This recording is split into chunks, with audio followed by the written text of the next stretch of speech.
गुस्सा हमारे शरीर का एक ऐसा हिस्सा बन गया है कि हमें ज़रा ज़रा सी बात पर गुस्सा आने लगता है। हम ज़रा ज़रा सी बात पर गुस्सा हो जाते हैं और हम गुस्से के अंदर एक ऐसा बड़ा कदम भी उठा जाते हैं जिसके कारण हमें कभी कभी पछताना भी पड़ सकता है।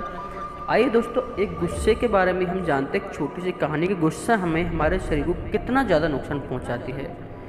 कि बहुत समय पहले की बात है कि एक गांव में एक लड़का रहता था। वह बहुत ही गुस्सैल था। छोटी छोटी बातों पर अपना आपा खो बैठता था, यानी बहुत ज़्यादा गुस्सा हो जाया करता, लोगों को बुरा भला कह देता था। उसकी इस आदत से परेशान होकर उसके पिताजी ने एक दिन उसे कीलों से भरा हुआ एक थैला दिया और कहा, जब भी तुम्हें गुस्सा आए इस थैले में से एक कील निकालना और बाड़े में ठोक देना। पहले दिन उस लड़के ने 40 बार गुस्सा किया और इतनी ही कीली बाड़ी में ठोक दी, पर धीरे धीरे कीलों की संख्या घटने लगी। उसे लगने लगा कि कीले ठोकने में इतनी मेहनत करने से अच्छा है कि अपने क्रोध पर काबू पा लिया जाए। और अगले कुछ हफ्तों में उसने अपने गुस्से पर बहुत हद तक काबू करना सीख लिया था।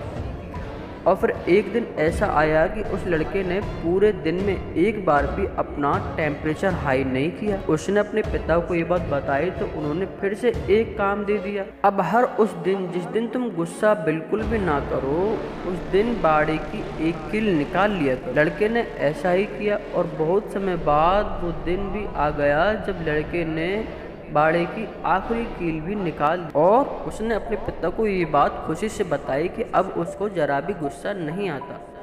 तब पिताजी उसका हाथ पकड़कर बाड़े के पास ले गए और बोले, बेटे तुमने बहुत अच्छा काम किया, लेकिन क्या तुम बाड़े में हुए छेदों को देख पा रहे हो? अब वो बाड़ा कभी भी वैसा नहीं बन सकता जैसा कि पहले था। तुम क्रोध में कुछ करते हो तो शब्द भी इसी तरह सामने वाले व्यक्ति को गहरे घाव छोड़ जाते। इसलिए अगली बार अपना टेम्परेचर हाई करने से पहले सोच लिया करो, क्या आप भी उस बाड़े में और कील ठोकना चाहते हो? तो लड़के ने कहा, नहीं पिताजी, मैं अब अपने बाड़े को कभी ख़राब नहीं करना चाहता, यानी मैं अब कभी गुस्सा नहीं करूँगा। दोस्तों, यही बात मैं आपको बता रहा था कि हम जब भी गुस्सा करते हैं तो सामने वाले व्यक्ति के पास ऐसे गहरे घाव छोड़ देते हैं कि अगर हम उससे माफ़ी मांग लेते हैं तो भी उनके दिल के अंदर वो घाव रहते हैं। इसलिए गुस्सा करना बिल्कुल